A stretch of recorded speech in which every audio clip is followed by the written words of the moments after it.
Hello guys, तो हम लोग आज बात करेंगे लेक्चर 12 हाइड्रोजन स्पेक्ट्रम, है ना। बहुत इंपॉर्टेंट टॉपिक हाइड्रोजन स्पेक्ट्रम पे बात करने वाले हैं, ठीक है। चलिए आज बात करते हैं हाइड्रोजन स्पेक्ट्रम। यह है आपका लेक्चर 12 और हम लोग बात कर रहे हैं एच स्पेक्ट्रम, हाइड्रोजन स्पेक्ट्रम पे बात कर रहे हैं ना। तो सबसे पहले तो ये होता है कि हाइड्रोजन तो है, हाइड्रोजन है, स्पेक्ट्रम मतलब क्या होता है ना। सबसे पहले तो ये देखना है स्पेक्ट्रम मतलब क्या होता है। तो सारा आपका पढ़ा हुआ है कहीं ना कहीं, है ना।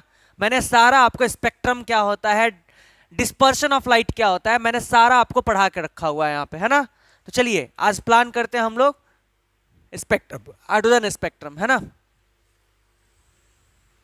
ठीक है, तो टॉपिक डालिए। सबसे पहले देखिए dispersion of light.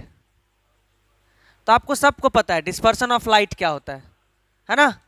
Dispersion of light क्या होता है सबको पता है। सिंपल सा एक प्रिज्म लेते हैं हम लोग, है ना, और प्रिज्म से क्या पास करते हैं, एक व्हाइट लाइट पास करते हैं, एक व्हाइट लाइट पास करते हैं। जैसे ही प्रिज्म पे एक व्हाइट लाइट पास करोगे तो उसको जाना था सीधा, है ना, वो सीधा जाता। लेकिन यहां पे एक स्क्रीन लगा देते हैं। क्या लगा देते हैं, एक स्क्रीन। ऐसे स्क्रीन लगा दिया मैंने, है ना। ये थोड़ा थोड़ा डेविएट करके 7 अलग अलग चीजों में टूट जाता है। 3, 4, 5, 6 और 7। देखो अलग अलग चीजों में टूट गया। और मैंने बताया था ये विवग्योर है ना। Violet, indigo, blue, green, yellow, orange और रेड, ठीक है। और ये डेविएशन है, सबका छोटा छोटा डेविएशन है ना। इसको डेविएशन एंगल बोलते हैं। सबसे ज्यादा डेविएट किया वायलेट और सबसे कम डेविएट किया रेड, है ना। मैंने सारा आपको बता रखा है, ठीक है। तो और जो पैटर्न ऑफ कलर वाला, ठीक है ना, ये जो पैटर्न ऑफ कलर्स है, पैटर्न ऑफ कलर्स जो है ना, पैटर्न ऑफ कलर्स जो है इसको बोलते हैं स्पेक्ट्रम। क्या बोलते हैं, स्पेक्ट्रम, है ना। तो कहीं भी जो पैटर्न ऑफ कलर एक फ्रिंज बनता है ना, वो सब क्या आपका स्पेक्ट्रम, स्पेक्ट्रम, इसको स्पेक्ट्रम बोलते हैं, है ना। सारा आप लोग जानते हो कैसे हम लोगों ने किया था डिस्पर्शन ऑफ लाइट। तो स्पेक्ट्रम क्या है, तो स्पेक्ट्रम जो है the pattern of colours, the pattern of 7 colours on the screen, on the screen is known as spectrum. उसको क्या बोलते हैं हम लोग, स्पेक्ट्रम बोलते हैं, स्पेक्ट्रम, है ना। इसको बोलते हैं spectrum. The pattern of 7 colours on the screen is known as spectrum, है ना।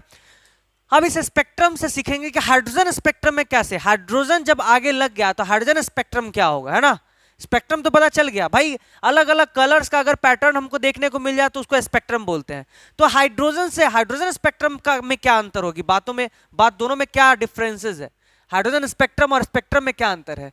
तो चलिए हाइड्रोजन स्पेक्ट्रम के नाम से ही क्लियर है कि हाइड्रोजन स्पेक्ट्रम की जब भी बात होगी इसका मतलब बात हो रहा है कि जो स्पेक्ट्रम पाया गया, जो पैटर्न ऑफ कलर्स पाया गया, वो किससे आया, किससे आया, हाइड्रोजन से आया। कहां से आया, हाइड्रोजन से आया। चलिए दूसरा टॉपिक है मेरा हाइड्रोजन स्पेक्ट्रम। पहले देखें स्पेक्ट्रम क्या होता है, अब बात करते हैं हाइड्रोजन स्पेक्ट्रम, ठीक है। जरूरी नहीं कि आपका हमेशा हाइड्रोजन स्पेक्ट्रम पे ही लागू होता है ना। हाइड्रोजन, हाइड्रोजन में कितना इलेक्ट्रॉन, सिंगल इलेक्ट्रॉन। कितना इलेक्ट्रॉन होता है, सिंगल इलेक्ट्रॉन होता है। तो ये हर एक, है ना, हर एक सिंगली इलेक्ट्रॉनिक सिस्टम पे लागू हो जाएगा, है ना। ध्यान रखिए मोनो इलेक्ट्रॉनिक सिस्टम पे लागू होता है, ठीक है ना। Valid for all mono electronic system, mono electronic system, है ना। Valid for all mono electronic system, ठीक है, valid for all mono electronic system, ठीक है। नेक्स्ट बात करते हैं हम लोग कि ये मोनो इलेक्ट्रॉनिक सिस्टम क्या होता है। जैसे हाइड्रोजन, तो हाइड्रोजन में क्या है भाई, एक इलेक्ट्रॉन, है ना।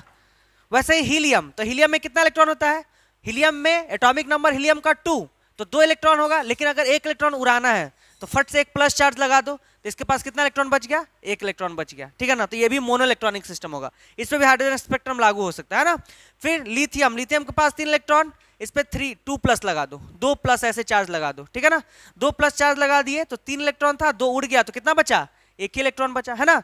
उसी तरह से अगर मान लो तुम्हारे पास बेरिलियम है ना, तो बेरिलियम में क्या कर दो, बेरिलियम में से 3 इलेक्ट्रॉन उड़ा दो, 3 प्लस लगा देंगे तो ये भी 1 इलेक्ट्रॉन होगा। वैसे ही जितना चीज देख रहे हो उस पे क्या करें हम लोग, मोनो इलेक्ट्रॉनिक सिस्टम जितना भी मोनो इलेक्ट्रॉनिक सिस्टम होगा जिसमें एक इलेक्ट्रॉन रहता हो उस पर क्या हो जाएगा, ये हाइड्रोजन स्पेक्ट्रम लागू हो सकता है। अब बात होती है हाइड्रोजन स्पेक्ट्रम होता क्या है ना। तो सिंपल सा एक एक्सपेरिमेंट करो, है ना, एक डिस्चार्ज ट्यूब लो, है ना, एक डिस्चार्ज ट्यूब लो और देखो उसमें क्या करते हैं हम लोग। देखो तो एक हम लोग डिस्चार्ज ट्यूब ले रहे हैं, ठीक है, एक डिस्चार्ज ट्यूब ले रहे हैं। अब देखो इसमें मैंने बहुत सारा हाइड्रोजन डाल दिया है, बहुत सारा हाइड्रोजन मॉलिक्यूल्स डाल दिया, बहुत सारा हाइड्रोजन मॉलिक्यूल्स मैंने डाल दिया, है ना। दूसरी बात यह है कि ये मैंने ऐसे लगा दिया, देखो, और बहुत हाई वोल्टेज, ये प्लस और ये माइनस,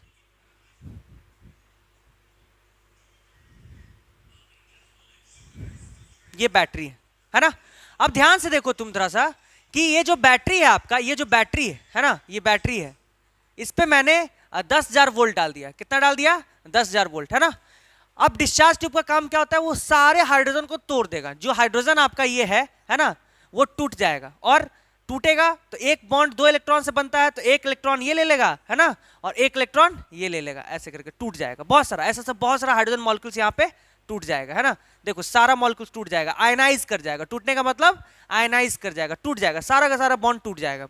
और जब बॉन्ड टूटेगा तो यहाँ पे क्या निकलता है, यहाँ पे निकलता है सीरीज ऑफ लाइंस निकलता है। क्या निकलता है? Series of lines. क्या निकलता है? इसमें देखोगे कि बहुत सारा सीरीज ऑफ लाइंस दिखना शुरू हो जाएगा। जैसे जैसे ये ब्रेक करना शुरू करेगा हाइड्रोजन मॉलिक्यूल, बहुत सारा सीरीज ऑफ लाइंस दिखना शुरू हो जाएगा। तो कुछ सीरीज ऐसे दिखेंगे, है ना, है ना, कुछ सीरीज ऐसे दिखेंगे, मैं जस्ट बात कर रहा हूं, एक सीरीज, कुछ सीरीज ऐसे दिखेंगे, है ना, और कुछ सीरीज मान के चलो ऐसे दिख रहे हैं। तो ये जो सीरीज है ना, कुछ सीरीज यूवी रीजन में दिखते हैं। किसमें? यूवी रीजन में। मतलब उनका वेवलेंथ जो होता है उस सीरीज का, लाइंस का जो वेवलेंथ होता है वो यूवी रीजन से होता है। कुछ जो सीरीज दिखते हैं, लाइंस दिखते हैं, वो होते हैं विजिबल रीजन के। किसमें? विजिबल रीजन के सीरीज होते हैं ना। और कुछ सीरीज जो होते हैं वो होते हैं इंफ्रारेड रीजन के। क्या होते हैं? इंफ्रारेड रीजन, या इसको आईआर वेव बोलते हैं। क्या बोलते हैं? आईआर वेव, ठीक है ना। तो तीन पैटर्न, 3 सीरीज ऑफ लाइंस, मतलब पैटर्न दिखा हमको। और इसीलिए सिंस ये हाइड्रोजन के, यहाँ सिर्फ हाइड्रोजन था और हाइड्रोजन टूटा तो 3 पैटर्न हमको दिखा, इसलिए हम लोग इसको बोलते हैं, इस हाइड्रोजन के पैटर्न, हाइड्रोजन के अंदर जो पैटर्न दिखा कलर्स का, इसलिए इसको बोलते हैं हाइड्रोजन स्पेक्ट्रम। Hydrogen spectrum. जरूरी नहीं कि आप हमेशा हाइड्रोजन ही ले सकते हो। अगर यहाँ पे हाइड्रोजन की जगह आप हीलियम प्लस ले लोगे तो भी वो हाइड्रोजन स्पेक्ट्रम दिखाएगा, है ना। हमेशा मोनो इलेक्ट्रॉनिक सिस्टम पे लिथियम प्लस प्लस ले लोगे तो क्या होगा? इस पे वैलिड होगा ये, क्योंकि लिथियम प्लस प्लस के पास एक इलेक्ट्रॉन है, तो हमेशा वैलिड होता है। Valid for mono electronic system, valid for mono electronic system. ये सारे मोनो इलेक्ट्रॉनिक सिस्टम पे क्या होगा? लागू होगा। चलिए भाई, ये तो देख लिए हम लोग, बड़ा सिंपल सा, है ना, बहुत सिंपल सा, कि भाई मोनो इलेक्ट्रॉनिक सिस्टम पे हमेशा क्या होता है? लागू होता है। चलिए आगे देखते हैं। तो हम लोग कैसे डिफाइन करेंगे इसको, है ना, कैसे डिफाइन करेंगे कि when hydrogen, when high voltage is passed through, when high voltage, लिखिए यहाँ पे, when high voltage कहने का मतलब क्या हुआ भाई? लगभग 10,000 वोल्ट, है ना, is passed through hydrogen molecule, है ना, in a discharge tube, then a series of lines appear. A series of line appears in visible region, UV region and IR region. IR मतलब infrared region, ठीक है ना। This pattern due to hydrogen atom is known as hydrogen spectrum. इसी को hydrogen spectrum बोलते हैं। ये pattern किससे बना? हाइड्रोजन एटम के कारण बना। हाइड्रोजन मॉलिक्यूल ब्रेक किया हाइड्रोजन एटम के कारण, ये बहुत सारा सीरीज बना, इसलिए इसको हम लोग हाइड्रोजन स्पेक्ट्रम बोलते हैं, ठीक है ना। दूसरा चीज में देखे आप लोग कि it is valid for all mono electronic system. Mono electronic system, mono electronic system. जैसे मोनो इलेक्ट्रॉनिक सिस्टम कौन कौन सा हो गया भाई? हाइड्रोजन है ही, ड्यूटेरियम है, ट्राइटियम है, सबके पास एक ही इलेक्ट्रॉन है। हाइड्रोजन, ड्यूटेरियम, ट्राइटियम सबके पास एक ही इलेक्ट्रॉन होता है, ध्यान रखिएगा। लिथियम प्लस प्लस हो गया, हीलियम प्लस हो गया, है ना। उस तरह से बहुत सारा, जैसे बेरिलियम 3 प्लस हो गया, है ना, बोरॉन 4 प्लस हो गया, ये सब जितने भी हो गए इसमें क्या है, एक ही इलेक्ट्रॉन है, तो सारे मोनो इलेक्ट्रॉनिक सिस्टम पे क्या होगा, लागू होगा। ठीक है, अब देखते हैं नेक्स्ट। ये तो हाइड्रोजन स्पेक्ट्रम था। अब बात करते हैं series in the hydrogen spectrum. ये जो सीरीज निकला, ये कैसे, क्यों निकला, इसका कारण क्या है ना, कारण क्या है, रीजन क्या है। ठीक है, तो चलिए हम लोग देखते हैं कि ये जो सीरीज आप लोग देख रहे हो ये कहां से आया, इस सीरीज के बारे में डिस्कस करना है। तो चलिए हम लोग देखते हैं सीरीज। तो भाई ये सीरीज कहां कहां से आया है उसको हम लोग को थोड़ा सा देखना है। तो उसके लिए हम लोग क्या करते हैं, छोटा सा रिजल्ट देखते हैं। अब इलेक्ट्रॉनिक ट्रांजिशन के कारण ही सीरीज दिखता है, ध्यान रखिएगा एक चीज, हमेशा इलेक्ट्रॉनिक ट्रांजिशन के कारण ही क्या होता है, सीरीज दिखता है। तो इसका मतलब इलेक्ट्रॉनिक ट्रांजिशन हो कहां रहा है ना। दो ही तरीका है, या तो हायर एनर्जी लेवल से लोअर एनर्जी लेवल की तरफ इलेक्ट्रॉन चले, या लोअर एनर्जी लेवल से हायर एनर्जी लेवल की तरफ। रीजन क्या है इसका, रीजन क्या है ना, रीजन क्या है। तो देखिए रिजल्ट 1, एक हमेशा रिजल्ट याद रखिएगा। पहला रिजल्ट याद रखिएगा कि जब भी मान लीजिए ये न्यूक्लियस है आपका, क्या है ये न्यूक्लियस, जेडी है ना, ये न्यूक्लियस है आपका। ये first orbit, second orbit, third orbit, fourth orbit, fifth orbit, और ऐसे ऐसे करते करते ये ऑर्बिट इन्फिनाइट, बहुत सारा ऑर्बिट है। ये पहला ऑर्बिट है, n=2 मतलब दूसरा ऑर्बिट, n=3 तीसरा ऑर्बिट, चौथा ऑर्बिट, पांचवा ऑर्बिट, और ये इन्फिनाइट ऑर्बिट है ना। जो पहला ऑर्बिट होता है उसको ग्राउंड स्टेट भी बोलते हैं, क्या बोलते हैं बाबू, ग्राउंड स्टेट भी बोलते हैं ना। जो दूसरा ऑर्बिट होता है उसको बोलते हैं फर्स्ट एक्साइटेड स्टेट भी बोलते हैं, है ना। जो तीसरा ऑर्बिट होता है उसको सेकंड एक्साइटेड स्टेट भी बोलते हैं, सेकंड एक्साइटेड स्टेट, है ना। इसी तरह से जो चौथा होगा उसको क्या बोलेंगे, third excited state, and so on, है ना। ये जो n इन्फिनाइट है इसको बोलते हैं सीरीज लिमिट, क्या बोलते हैं, सीरीज लिमिट, है ना, सीरीज लिमिट, ध्यान रखिएगा। अब देखिए तुम लोगों को करना है क्या है, सिंपल सा, जैसे मान लो एक इलेक्ट्रॉन यहाँ पे है, ये एक इलेक्ट्रॉन यहाँ पे, ये एक इलेक्ट्रॉन है। अब देखो हो सकता है ये इलेक्ट्रॉन उठ के चला जाए फर्स्ट एक्साइटेड स्टेट में, है ना, या ये इलेक्ट्रॉन उठ के चला जाए सेकेंड एक्साइटेड स्टेट में, या थर्ड एक्साइटेड स्टेट में, क्योंकि इसके लिए ये थर्ड एक्साइटेड स्टेट है ना, इसके लिए ये फोर्थ एक्साइटेड स्टेट है, या हो सकता है ये यहां पे चला जाए। ठीक है, तो जब लोअर, क्योंकि ये लोअर एनर्जी लेवल है ना, ये सबको एनर्जी लेवल भी बोलते हैं। ये बहुत लोग इसको क्या बोलते हैं, ऑर्बिट भी बोलते हैं, बहुत लोग स्टेशनरी स्टेट भी बोलते हैं, बहुत लोग एनर्जी लेवल भी बोलते हैं, इसको एनर्जी लेवल बोलते हैं, बहुत लोग सेल बोलते हैं, है ना, नाम बहुत सारा है ना। एनर्जी लेवल क्यों, क्योंकि इसका जो 1 वाला का एनर्जी है वो 2 वाले से कम है, 2 वाला का एनर्जी है वो 3 वाले से कम है ना। तो हम लोग देख रहे हैं कि लोअर एनर्जी लेवल से लोअर एनर्जी लेवल से हायर एनर्जी लेवल की तरफ जा रहा है, हायर एनर्जी लेवल की तरफ जा रहा है ना। तो हायर एनर्जी लेवल की तरफ जा रहा है तो क्या होगा, एनर्जी एब्जॉर्ब्ड होगा, एब्जॉर्प्शन ऑफ एनर्जी होगा, है ना। इसका मतलब यह है कि अगर कोई चीज लोअर से हायर जा रहा है इसका मतलब आपको एनर्जी देना पड़ेगा यहाँ पे, है ना। और इसी एनर्जी को हम लोग बोलते हैं आयनाइजेशन एनर्जी, क्या बोलते हैं, ionisation energy in the form of heat हो सकता है, इसको बोलते हैं हम लोग आयनाइजेशन एनर्जी। अभी तो टर्म्स याद कीजिए सिंपल सा, है ना, आयनाइजेशन एनर्जी बोलते हैं। तो कुछ एनर्जी मैंने दिया और वो क्या हुआ, लोअर से हायर चला गया। तो जब भी कोई लोअर से हायर ऑर्बिट में इलेक्ट्रॉन ट्रांजिट करेगा तो ध्यान रखिएगा क्या होता है, उसके पास एनर्जी देना पड़ता है हमको। एनर्जी देते हैं तो क्या करता है, एनर्जी एब्जॉर्ब करता है और फट से लोअर से हायर एनर्जी की तरफ जंप कर देगा, ठीक है ना। ये तो पहला रिजल्ट है कि whenever the electron transits from lower energy level to the higher energy level it absorbs energy in the form of heat, है ना, लाइट के फॉर्म में भी कर सकता है, जनरली हीट के फॉर्म में, और इस एनर्जी को हम लोग आयनाइजेशन एनर्जी बोलते हैं, आयनाइजेशन एनर्जी। ठीक है, चलिए नेक्स्ट देखते हैं अगला रिजल्ट क्या हम लोग का। तो अगला रिजल्ट है बाबू कि आयनाइजेशन एनर्जी तो देख लिए। रिजल्ट 2 हो सकता है कि कोई इलेक्ट्रॉन ट्रांजिट करे from higher energy level to lower energy level. Higher से लोअर भी तो कर सकता है ना, थोड़ी ना कसम खा के बैठा हुआ है कि लोअर से हायर ही जाएंगे हमेशा। ठीक है, तो रिजल्ट 2 जो है आपका है ना, electron transits from lower to 1 2 3 4 5 ऐसे करके इन्फिनाइट तक। ये पहला ऑर्बिट, दूसरा ऑर्बिट, तीसरा orbit, fourth orbit, fifth orbit, ऐसे करके इन्फिनाइट ऑर्बिट, है ना।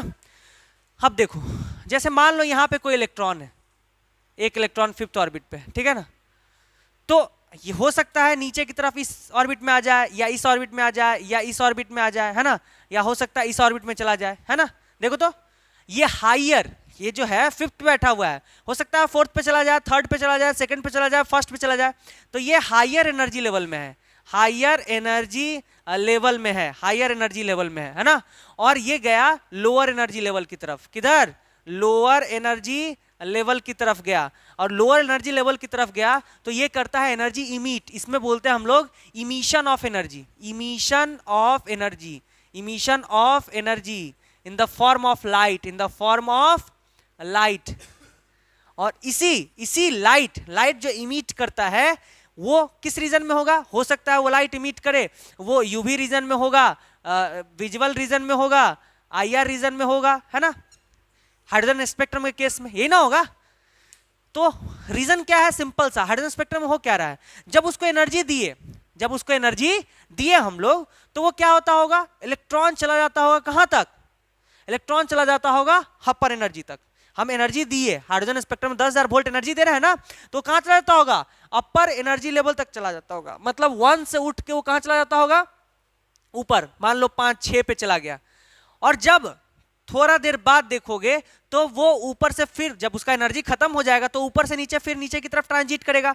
तो जब इलेक्ट्रॉन ऊपर से नीचे की तरफ ट्रांजिट करेगा तो क्या होगा, वो इमिशन ऑफ एनर्जी करेगा, कुछ एनर्जी इमिट करते जाएगा, इमिट करेगा इन the form of light, light के फॉर्म में करेगा। और उसी इमिशन के दौरान हम लोग यूवी रीजन, विजुअल रीजन और आई रीजन का स्पेक्ट्रम, कलर्स देखते हैं ना। तो रीजन समझ में आया, हुआ ये सिंपल सा, ध्यान रखिएगा, ये हमेशा रिजल्ट याद रखना है कि जब भी लोअर से हायर जाती है तो एनर्जी देना पड़ता है, और जब हायर से लोअर इलेक्ट्रॉन आती है तो एनर्जी इमिट करता है, क्या करता है, इमिशन ऑफ एनर्जी होता है, ठीक है। तो चलिए, जब ये रिजल्ट आपको पता चल गया तो रीजन तो ऑब्वियस सी बात है, आपको पता चल ही गया होगा हाइड्रोजन स्पेक्ट्रम का रीजन क्या है ना, वो क्यों होता है हाइड्रोजन स्पेक्ट्रम, ये आपको पता चल गया होगा, ठीक है।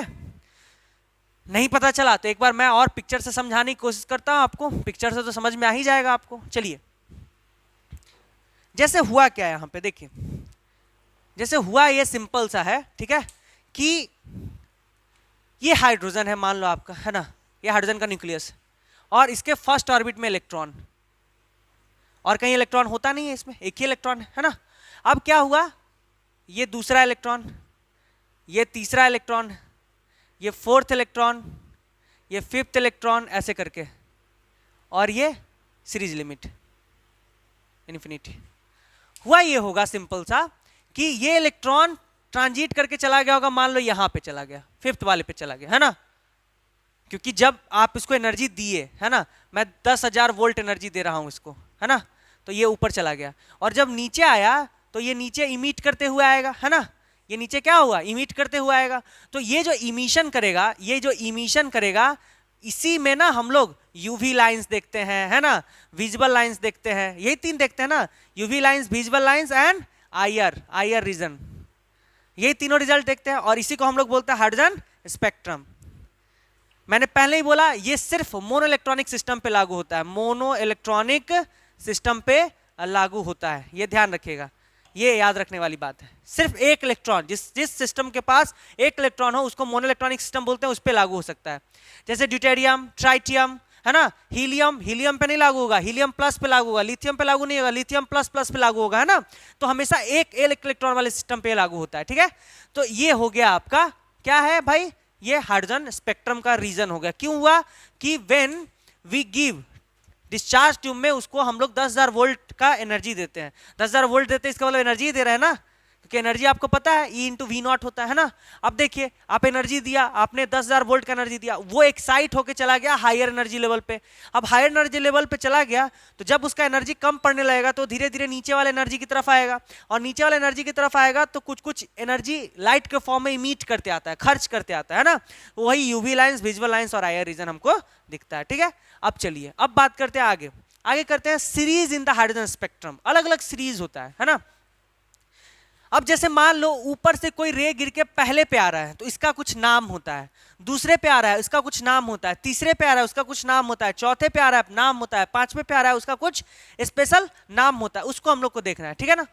तो हम लोग पूरा मिटाते हैं अभी और अच्छा से स्ट्रक्चर बना के इसको समझने की कोशिश करते हैं, बहुत बड़ा सा स्ट्रक्चर बना के हम लोग समझेंगे इसको, है ना, कि कितने सीरीज होते हैं। तो बेसिकली 5 सीरीजेस ऑफ हाइड्रोजन स्पेक्ट्रम हम लोग को पढ़ना है, ठीक है ना। 5 सीरीज में कौन कौन है, तो पहला है लाइमन, क्या है, पहला जो सीरीज है वो है लाइमन सीरीज। दूसरा जो सीरीज है वो है बाल्मर सीरीज, क्या है दूसरा सीरीज, बाल्मर सीरीज। तीसरा जो सीरीज है वो पास्कन सीरीज है। फोर्थ सीरीज ब्रैकेट सीरीज, है ना। और फिफ्थ जो है वो पीफंड सीरीज है ना। इसमें से एक यूवी है, एक बाल्मर है और बाद बाकी तीनों जो है वो क्या है, आयर रीजन में होता है। तो चलिए हम लोग बात करते हैं उसको और देखते हैं कि मैंने अभी बोला उसको मैं पिक्चर बना के देखता हूं, है ना। उसके बाद रिजल्ट्स देखेंगे, है ना। टॉपिक बहुत छोटा है बट बहुत इंपॉर्टेंट। चलिए ऐसा हम एक एटम बनाते हैं, सिंपल सा एक मैंने एटम बना लिया, देखो एक एटम का न्यूक्लियस, ये पहला ऑर्बिट, दूसरा ऑर्बिट, तीसरा ऑर्बिट। ध्यान रखिएगा अभी मैं एक और चीज आपको सिखा रहा हूं, हमेशा ध्यान रखना है पहला ऑर्बिट और दूसरा ऑर्बिट के बीच में गैप ज्यादा होता है। पहला ऑर्बिट दूसरा ऑर्बिट के बीच में गैप ज्यादा होता है, फिर तीसरा ऑर्बिट से बीच से गैप थोड़ा सा घटना शुरू हो जाता है, ध्यान रखिएगा। फिर फोर्थ ऑर्बिट में गैप और कम हो जाएगा, है ना। फिर फिफ्थ ऑर्बिट में और गैप कम हो जाएगा, है ना। सिक्स्थ ऑर्बिट में और गैप कम हो जाएगा, ध्यान रखिएगा, है ना। ऐसे से करके ये चला जाएगा कहां तक, सीरीज लिमिट तक, इंफिनिटी। ध्यान रखिएगा पहले में गैप ज्यादा, फिर थोड़ा सा गैप कम, थोड़ा सा गैप कम, ऐसे से गैप कम होते चला जाता है, ये याद रखना है आपको, इससे भी क्वेश्चंस पूछता है। अब देखिए ये आपका क्या था, फर्स्ट एक्साइटेड स्टेट, ये क्या था आपका फर्स्ट एक्साइटेड स्टेट, ठीक है ना। ये आपका first excited state, sorry ground state, sorry ये ग्राउंड स्टेट मैंने बताया था उसमें। ये जो है वो फर्स्ट एक्साइटेड स्टेट, ये क्या है आपका सेकंड एक्साइटेड स्टेट, ये आपका थर्ड एक्साइटेड स्टेट, ये आपका फोर्थ एक्साइटेड स्टेट, ये आपका फिफ्थ एक्साइटेड स्टेट, और इसको हम लोग सीरीज लिमिट बोलते हैं, ये तो आपको पता होगा। चलिए इसी में मैं एक में सारा नॉलेज दे दूंगा आपको। चलिए देख, ये पहला ऑर्बिट है ना। तो मान लो कोई इलेक्ट्रॉन यहां पे है, या कोई इलेक्ट्रॉन, जैसे कोई इलेक्ट्रॉन यहां पे है और वो उठ के चला गया फर्स्ट पे, है ना। या कोई इलेक्ट्रॉन मान लो यहां पे है, उठ के चला गया फर्स्ट पे, है ना।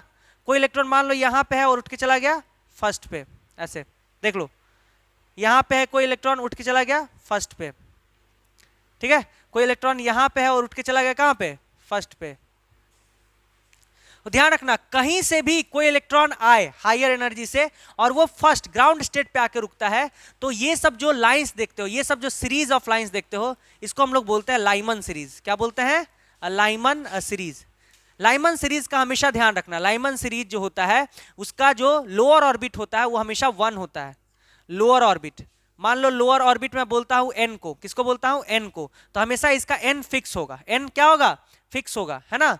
और जो हायर ऑर्बिट होगा, हायर ऑर्बिट जो होगा जिसको m बोलते हैं हम लोग, मान लो, तो m इसका हमेशा 2 हो सकता है, 3 हो सकता है, 4 हो सकता है ना। मतलब m जो होगा हमेशा ग्रेटर देन 1 होगा, m हमेशा ग्रेटर देन 1 होगा, ठीक है ना।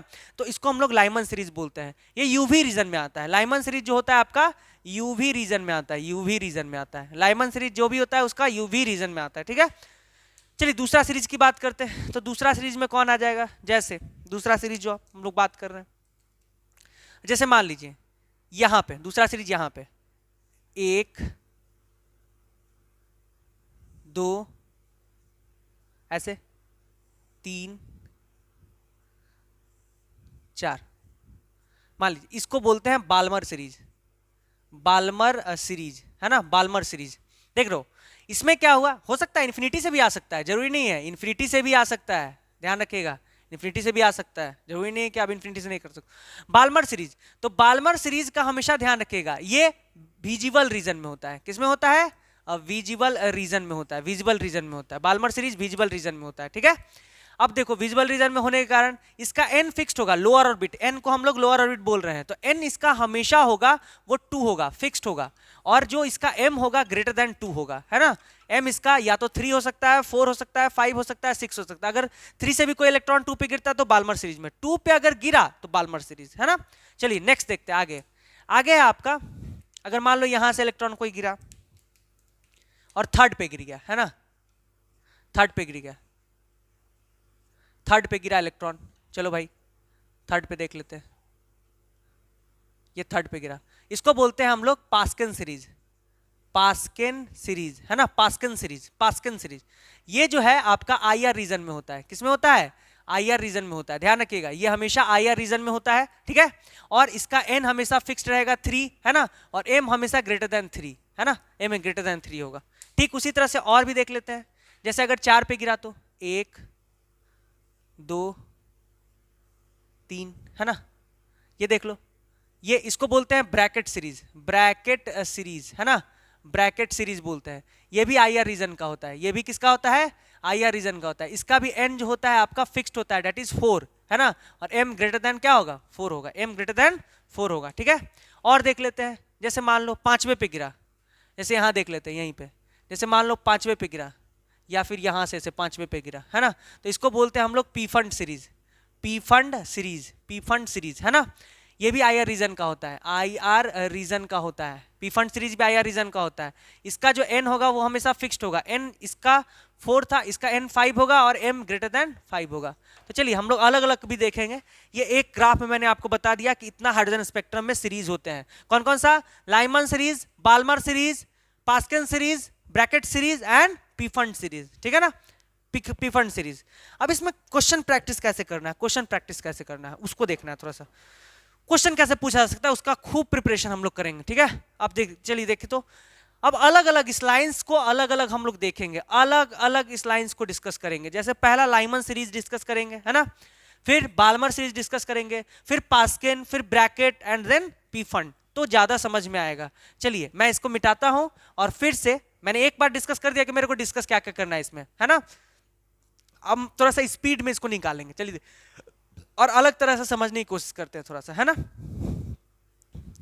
चलिए तो अब अगला जो है मेरा वो है कि भाई लाइमन सीरीज क्या होता है ना, और इसमें क्वेश्चंस कैसे कैसे पूछे जा सकते हैं, है ना, ये सबको डिस्कस करना है। लाइमन सीरीज क्या होता है, लाइमन सीरीज क्या होता है, इसमें कैसे कैसे क्वेश्चन पूछे जा सकते हैं, ठीक है।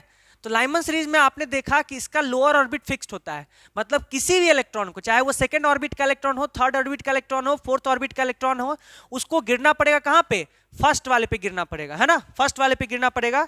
तो उसको हम लोग बोलते हैं कि भाई ये जो है लाइमन सीरीज का है ना। अब चलिए देखते हैं नेक्स्ट, पहला देखते हैं Lyman series, Lyman series, Lyman series, चलिए देखते हैं लाइमन सीरीज। तो लाइमन सीरीज में क्या होता है भाई, इसमें आपने देखा कि जैसे मान लो ये न्यूक्लियस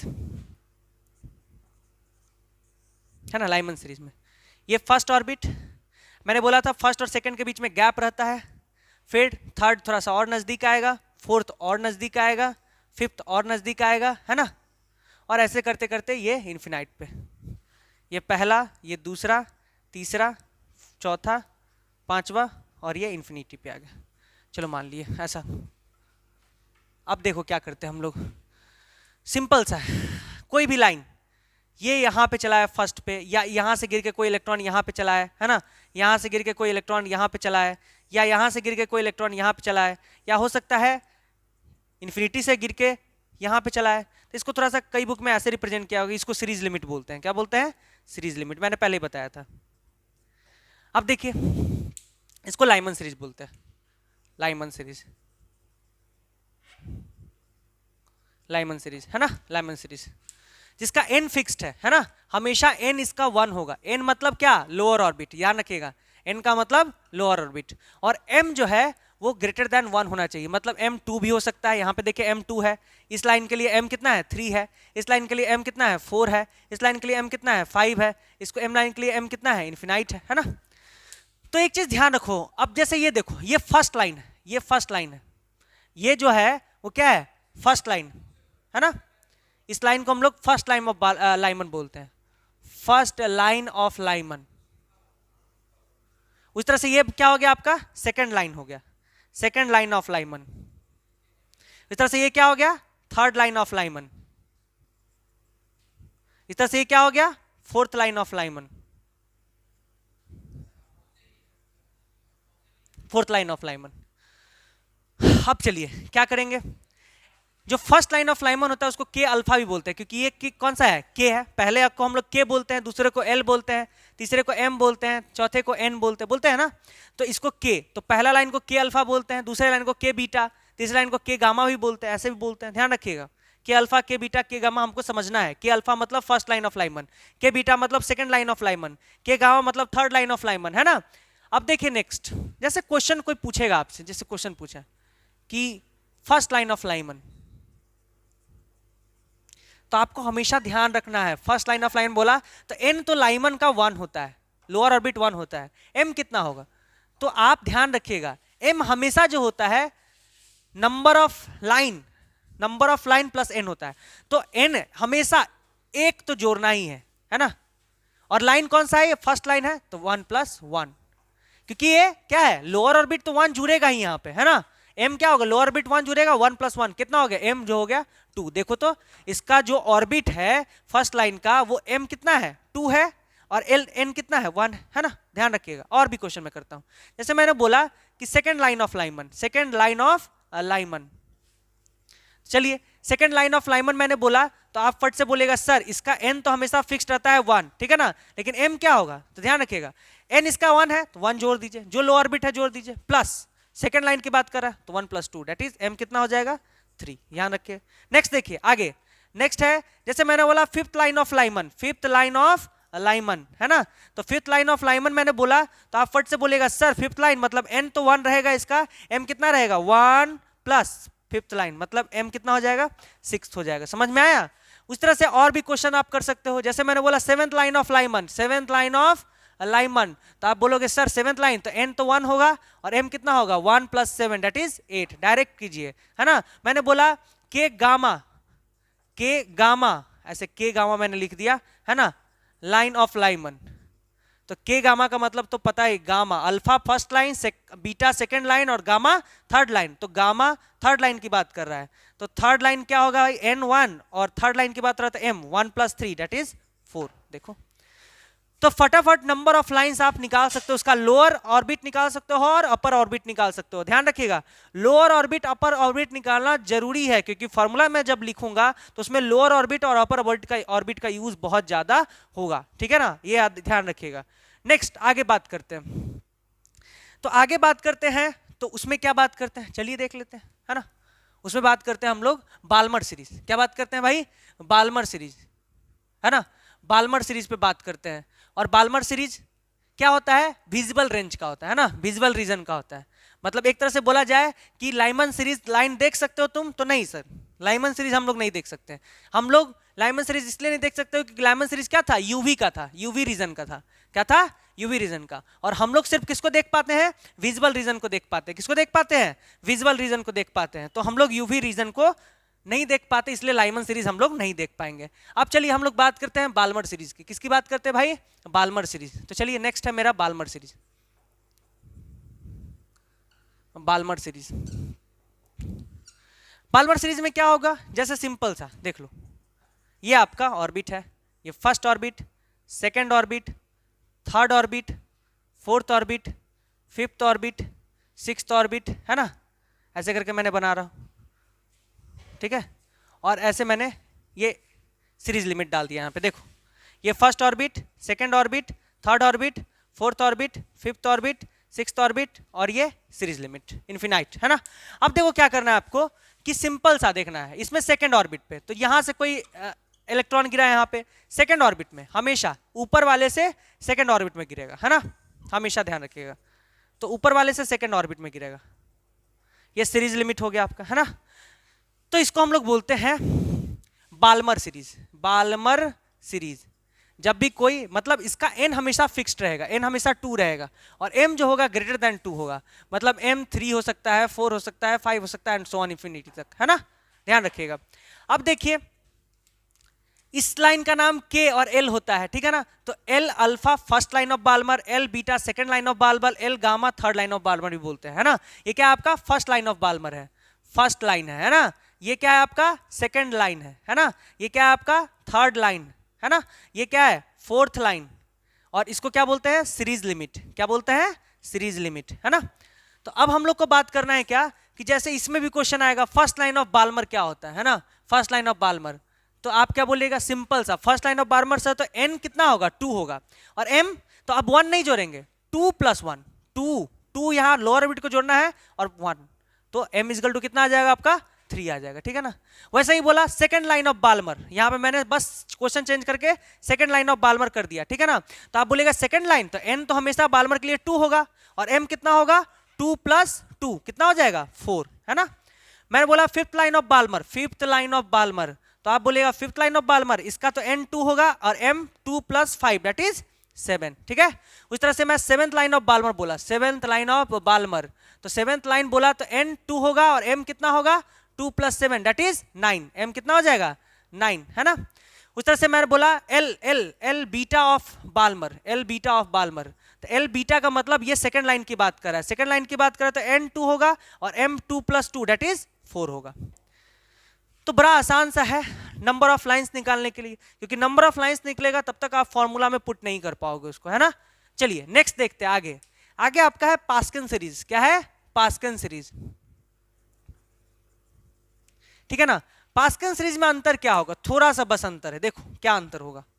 पास्कन सीरीज में बस अंतर थोड़ा सा होगा और वो क्या है कि इसका लोअर ऑर्बिट जो होता है वो क्या होता है लोअर ऑर्बिट थर्ड पे होता है और पास्कन सीरीज जो होता है वो हायर रीजन का होता है, इंफ्रारेड रीजन का होता है ना। तो चलिए बनाते हैं फटाफट, देखते हैं इसी में बना के देखते हैं।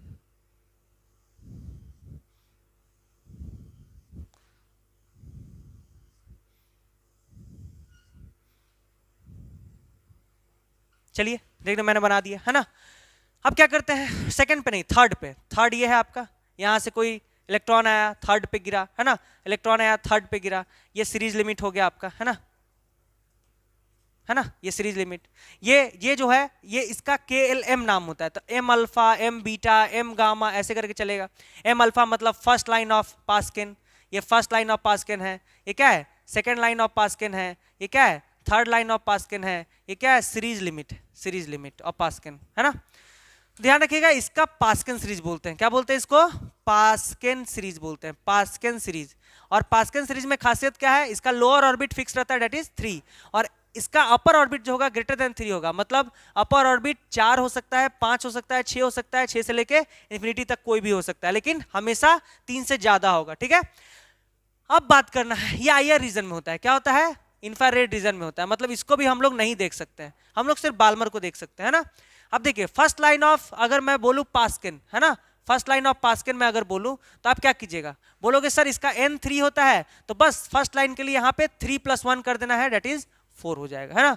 सेकंड लाइन ऑफ तो सेकंड तो दिया हुआ है यहाँ पे, लेकिन अगर मैं पास्कन की बात करूं सेकंड लाइन ऑफ पास्कन तो आप बोलोगे सेकंड लाइन तो n तो 3 होगा और यहाँ पे 3 + 2 करोगे सर तो क्या आ जाएगा 5, मतलब m5 होगा, है ना। मैं बोलूं फिफ्थ लाइन ऑफ पास्कन, क्या बोलूं फिफ्थ लाइन ऑफ पास्कन, है ना, तो आप बोलिएगा n3 और 3 + 5 दैट इज कितना 8 होगा, बस एक एक बढ़ते जाएगा, है ना। सेवेंथ लाइन ऑफ पास्कन मैं बोलूं सेवेंथ लाइन ऑफ पास्कन तो आप क्या बोलोगे सेवेंथ लाइन ऑफ पास्कन तो n3 और 3 + 7 m कितना हो जाएगा 10। मैं बोलूं यहाँ पे m बीटा ऑफ पास्कन तो m बीटा का मतलब सेकंड लाइन, बीटा मतलब सेकंड लाइन और m तो थर्ड ऑर्बिट है, तो थर्ड ऑर्बिट मतलब पास्कन और सेकंड, तो सेकंड लाइन की बात हो रही तो n3 और 3 + 2 दैट इज 5 हो जाए। तो बड़ा आसान सा है ना, सिंपल सा है पास्कन सीरीज। आगे आप लोग देखोगे तो आगे सब आगे ब्रैकेट है, पी फंड है, उसको भी देख लेते हैं थोड़ा सा, है ना। अगला है आपका ब्रैकेट सीरीज, लेकिन इंपॉर्टेंट ध्यान रखिएगा इंपॉर्टेंट यही तीनों है जो मैंने आपको लिखवाया है, ब्रैकेट सीरीज, है ना। तो ब्रैकेट सीरीज जब बात करोगे तो बस अंतर यही होगा, देखो यहाँ पे अंतर होगा थोड़ा सा, आईआर रीजन में ही रहेगा। ब्रैकेट सीरीज भी जो होता है आपका आईआर रीजन में ही रहता है, अंतर नहीं है वहाँ पे। ब्रैकेट सीरीज भी आईआर रीजन में है, अंतर सिर्फ ऑर्बिट का है, लोअर ऑर्बिट इसका चेंज हो जाएगा, ध्यान रखिएगा, इसका लोअर ऑर्बिट क्या हो जाएगा, चेंज हो जाएगा। वो कैसे चेंज होगा तो देखेंगे हम लोग, है ना। जैसे मान लो ये थर्ड फोर्थ, ये एक इलेक्ट्रॉन आया फोर्थ पे गिरा, फिर यहाँ से कोई इलेक्ट्रॉन आया, ऐसे ही ये इलेक्ट्रॉन आया कोई इन्फिनिटी से और इस पे गिरा, तो ये इसको बोलते हैं ब्रैकेट सीरीज। क्या बोलते हैं, ब्रैकेट सीरीज, है ना। इसका एन फिक्स्ड होगा, डेट इज 4। एन क्या होगा, अब के ए एन बोलते हैं इसको, तो पहला लाइन को एन अल्फा बोलेंगे, दूसरे लाइन को एन बीटा बोलेंगे, तीसरे लाइन को एन गामा बोलेंगे, ऐसे करके बोलेंगे, है ना। तीसरा लाइन तो है ही नहीं यहाँ पे, छोड़िए। ये फर्स्ट लाइन हो गया, है ना। उस तरह से ये क्या हो गया, सेकेंड लाइन हो गया। ये भी आईआर रीजन का होता है, क्या होता है, आईआर रीजन का होता है ना। जैसे मैंने बोला आपको फर्स्ट लाइन ऑफ ब्रैकेट, है ना, फर्स्ट लाइन ऑफ ब्रैकेट, तो आप क्या बोलिएगा, फर्स्ट लाइन ऑफ ब्रैकेट मतलब एन कितना होना चाहिए, एन 4 होना चाहिए, ब्रैकेट के लिए एन क्या होना चाहिए, 4 होना चाहिए, एन फिक्स्ड है इसका, है ना।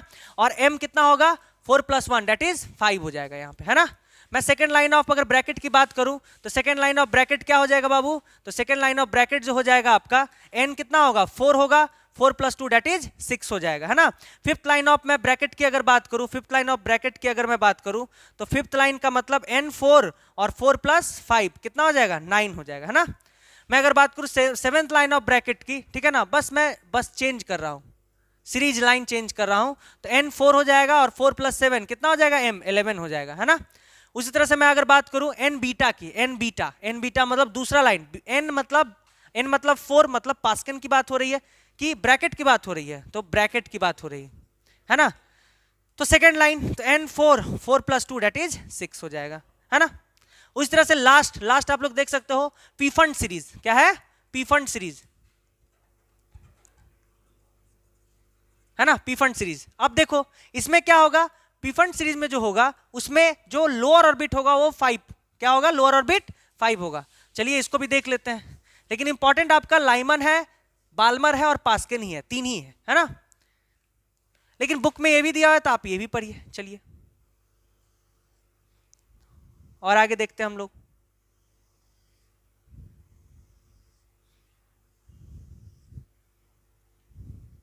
अब देखिए नेक्स्ट, तो हमको देखना है पी फंड सीरीज। तो पी फंड सीरीज को क्या करेंगे, यहां पे ये जो है आपका,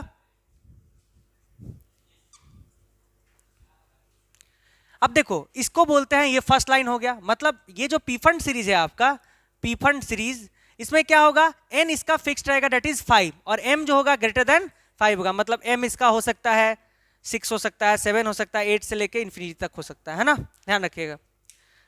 जैसे मैंने बोला first line of P fund, तो आप हमेशा ध्यान रखिएगा पी फंड का मतलब एन 5 फिक्स हो गया, 5 + 1 इसका 6 होगा, है ना। Second line of P fund मैंने बोला तो आप एकदम फिक्स्ड रहिए, second line of P fund है तो एन कितना होगा, वो होगा 5 और 5 + 2 अगर कर दे तो यहाँ पे क्या हो जाएगा, 7। तो बड़ा आसान सा है लाइंस निकालना, है ना, उसका लोअर ऑर्बिट निकालना और हायर ऑर्बिट निकालना। अब सोच रहे होगे सर कि लोअर ऑर्बिट हायर ऑर्बिट तो निकाल रहे हैं तब से, इसका यूज क्या है ना, इसका यूज क्या है।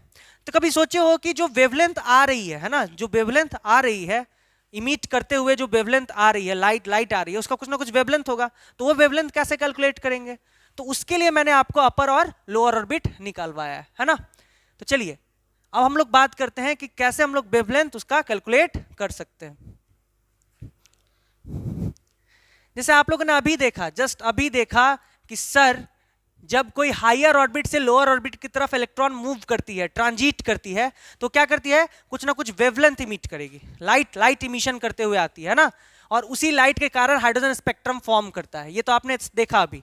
लेकिन उस लाइट का वेवलेंथ क्या होगा, इसको भी तो निकालना पड़ेगा ना, उस लाइट का वेवलेंथ कितना होगा इसको भी निकालना जरूरी है। तो चलिए उसको निकालने के लिए हम लोग क्या कर सकते हैं, उसको देखते हैं, आसानी से देखते हैं, एकदम इजी वे में। देखिए हाइड्रोजन स्पेक्ट्रम का एक शॉर्टकट मेथड भी बोर्स मॉडल होता है ना, लेकिन हाइड्रोजन स्पेक्ट्रम भी पढ़ना है आपको। बोर्स मॉडल में भी रिजल्ट्स हम लोग देखेंगे जो हाइड्रोजन स्पेक्ट्रम से आसानी होंगे, है ना, वो याद कर सकते हो, लेकिन इसको भी समझिए, ठीक है।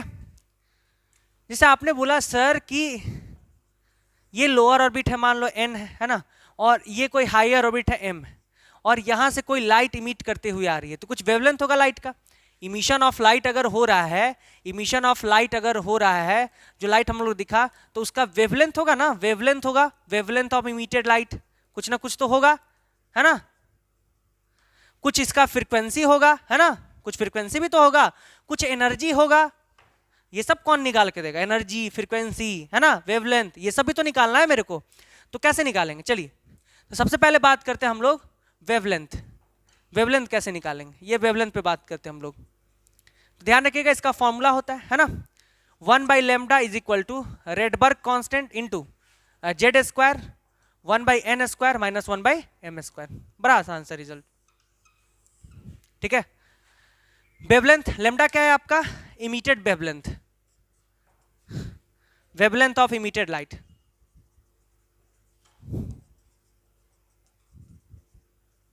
है ना। आर वाई क्या है यहां पे? ये रेडबर्ग कांस्टेंट बोलते हैं इसको, क्या बोलते हैं? रेडबर्ग्स कांस्टेंट, है ना। ये होता है 1.09678 इंटू 10⁻7 मीटर इनवर्स, है ना, ठीक है। या इसको सेंटीमीटर अगर इनवर्स में लिखना चाहते हो आप, तो ऐसे लिख सकते हो 109,678 सेंटीमीटर इनवर्स, ये भी होता है। आप ध्यान रखिएगा, सेंटीमीटर इनवर्स में ये रिजल्ट होता है, मीटर इनवर्स में ये रिजल्ट होता है, ठीक है। अब देखिए यहां पे एक और चीज दिख रहा है आपको, जेड। जेड क्या है? तो जेड आपका एटॉमिक नंबर है, जेड आपका एटॉमिक नंबर है, ठीक है ना।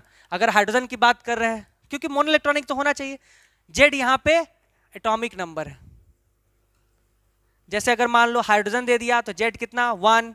अगर मान लो ड्यूटेरियम दे दिया जेड 1, ट्राइटियम दे दिया जेड 1। लेकिन अगर मैं लिथियम प्लस प्लस दे दूं तो जेड कितना हो जाएगा? 3। मैं अगर हीलियम प्लस दे दूं तो जेड कितना हो जाएगा? 2 हो जाएगा, है ना। मैं अगर बेरिलियम 3 प्लस दे दूं तो जेड कितना हो जाएगा? 4 हो जाएगा। मैं बोरॉन 4 प्लस दे दूं तो जेड कितना हो जाएगा? बड़ा आसान सा है, 5। कार्बन 5 प्लस दे दूं तो जेड कितना हो जाएगा? 6। ऐसे करके आप यूज कर सकते हो, है ना। यहां पे एक n दिख रहा है आपको, n स्क्वायर। तो n क्या है आपका?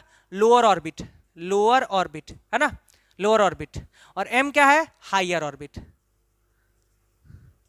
मतलब इलेक्ट्रॉन कहां से चल रही है? Higher orbit. और लोअर ऑर्बिट कितने पे जा रही है? ये इंपॉर्टेंट है वेवलेंथ निकालने के लिए, है ना। तो इसलिए तो मैंने बोला था आपको बड़ा जरूरी पड़ेगा। जैसे आपने बोला कि सर मेरे को निकालना है, और हम लोग को कैसे निकालना है, तो देखते हैं हम लोग फ्रीक्वेंसी निकाल के देखते हैं, फ्रीक्वेंसी ऑफ वेवलेंथ। चलिए, जैसे अगर आप वेवलेंथ निकाल लिए, फ्रीक्वेंसी कैसे निकालेंगे, तो उसके लिए हम लोग देख सकते हैं कैसे निकालेंगे। चलिए फ्रीक्वेंसी, फ्रीक्वेंसी कैसे निकालेंगे। तो आप लोग को पता है, अगर आपको फ्रीक्वेंसी निकालना है, क्या निकालना है? फ्रीक्वेंसी। तो फ्रीक्वेंसी कैसे निकालेंगे? तो फ्रीक्वेंसी इज इक्वल टू, आप लोग जानते हो, c/λ होता है, c/λ हम लोग खूब पढ़े हुए हैं ना। तो फ्रीक्वेंसी कैसे निकालेंगे? बस कुछ नहीं करना है, c इंटू 1/λ। अब बताओ, c तो पता है, 1/λ का वैल्यू पता था, Rydberg into Z square 1/n square minus 1/m square. चलिए भाई, ये फ्रीक्वेंसी निकल गया, है ना। हो सकता है फ्रीक्वेंसी ना पूछ के आपसे एनर्जी पूछ दे, तो वो कैसे निकालेंगे? वो भी आसान है, एनर्जी भी निकालना बहुत आसान है। एनर्जी कैसे निकालेंगे उसको देख लीजिए थोड़ा सा, है ना। एनर्जी कैसे निकालेंगे वो देख लीजिए। एनर्जी कैसे निकालेंगे, एनर्जी कैसे निकालेंगे, तो ध्यान रखिए, एनर्जी इज इक्वल टू क्या होता है भाई? hc/λ होता है, hc/λ। तो एनर्जी इज इक्वल टू लिखेंगे, hc तो लिखेंगे इंटू 1/λ। तो देखो hc 1/λ की जगह क्या लिख सकते हैं? Rydberg into Z square 1/n square minus 1/m square. ये हो गया आपका रिजल्ट। चलिए देखिए, बड़ा आसान से, है ना। नेक्स्ट हम लोग बात करते हैं वेव नंबर, है ना। बहुत लोग ऐसे पूछ सकते हैं, सर वेव नंबर क्या होगा? वो तो और आसान है बाबू निकालना, है ना। वेव नंबर जो होगा वो तो 1/λ होता है, तो वो डायरेक्ट हो जाएगा 1/n square minus 1/m square, है ना। ऐसे आप निकाल सकते हो बहुत सारे रिजल्ट।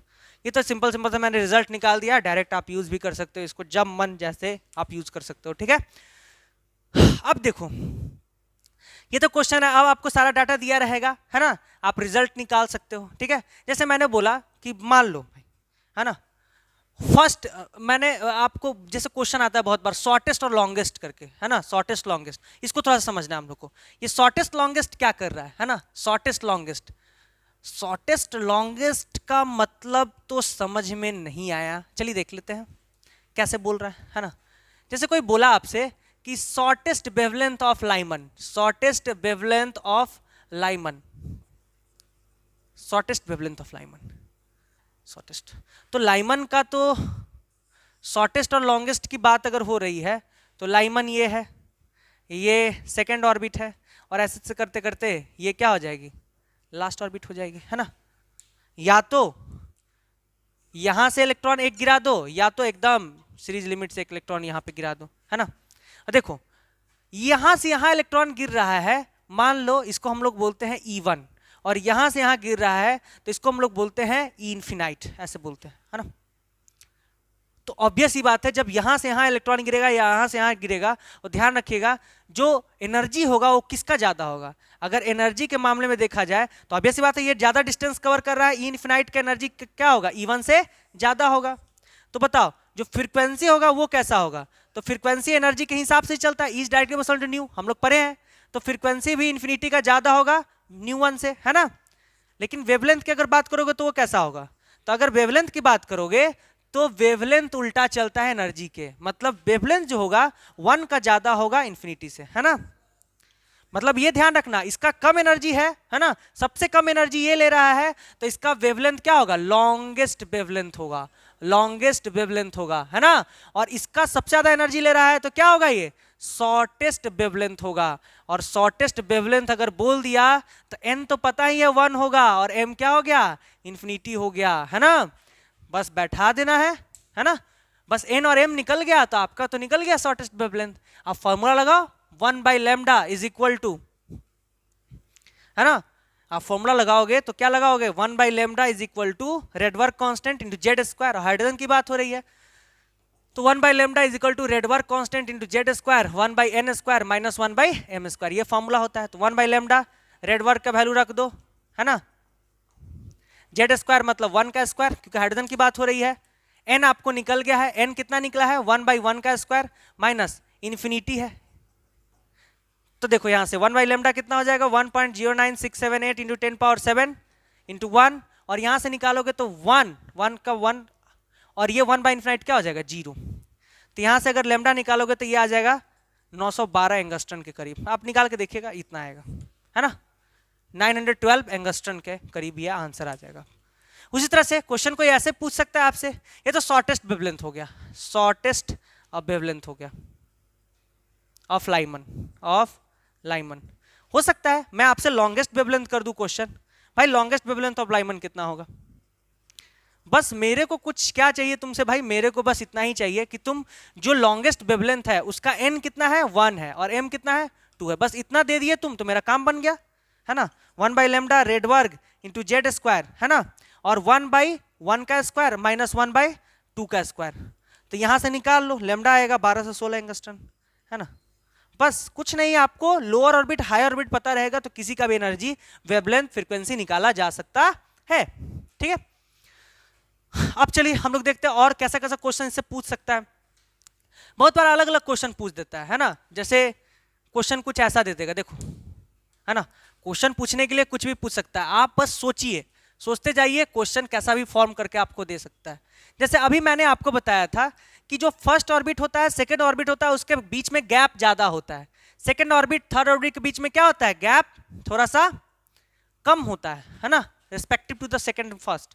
जैसे देखिए कुछ क्वेश्चन ऐसे भी रहते हैं, जैसे ये फर्स्ट ऑर्बिट है आपका, सेकंड ऑर्बिट, थर्ड में गैप और थोड़ा सा कम हो जाएगा, फोर्थ ऑर्बिट में और गैप कम हो जाएगा, ऐसे करते करते ये इन्फिनिटी आ गया।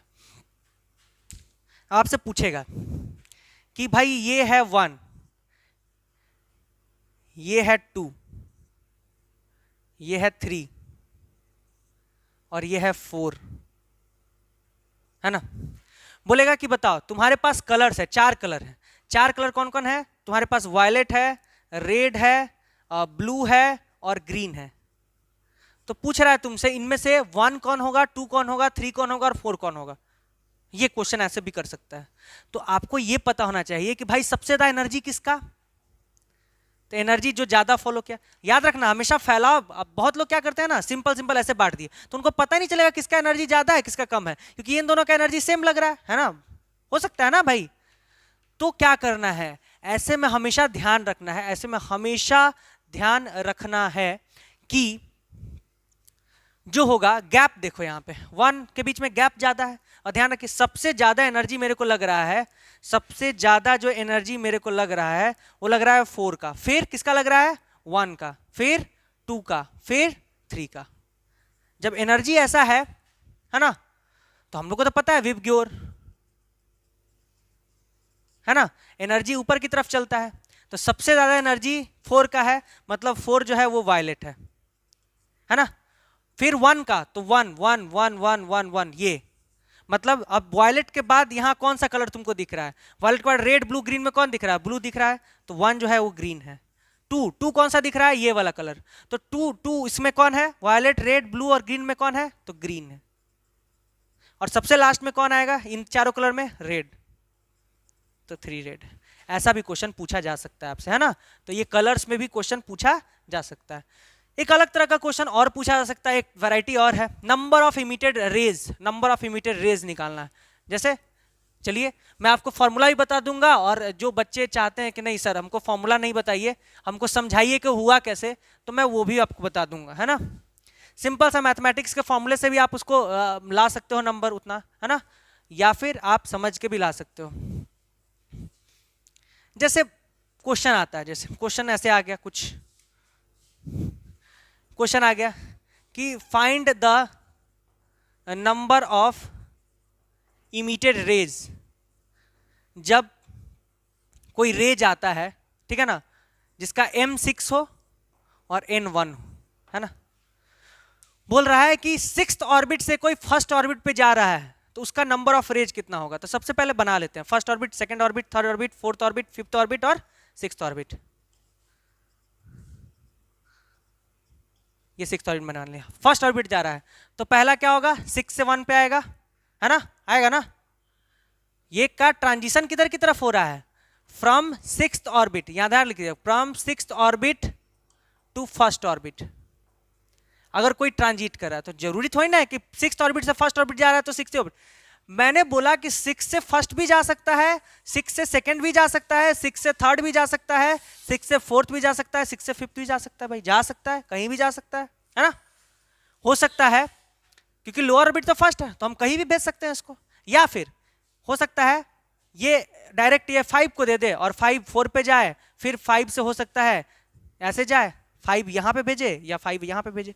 हो सकता है 5 इसको दे दिया हो तो ये यहाँ पे भेजे या यहाँ पे भेजे और या यहाँ पे भेजे, है ना।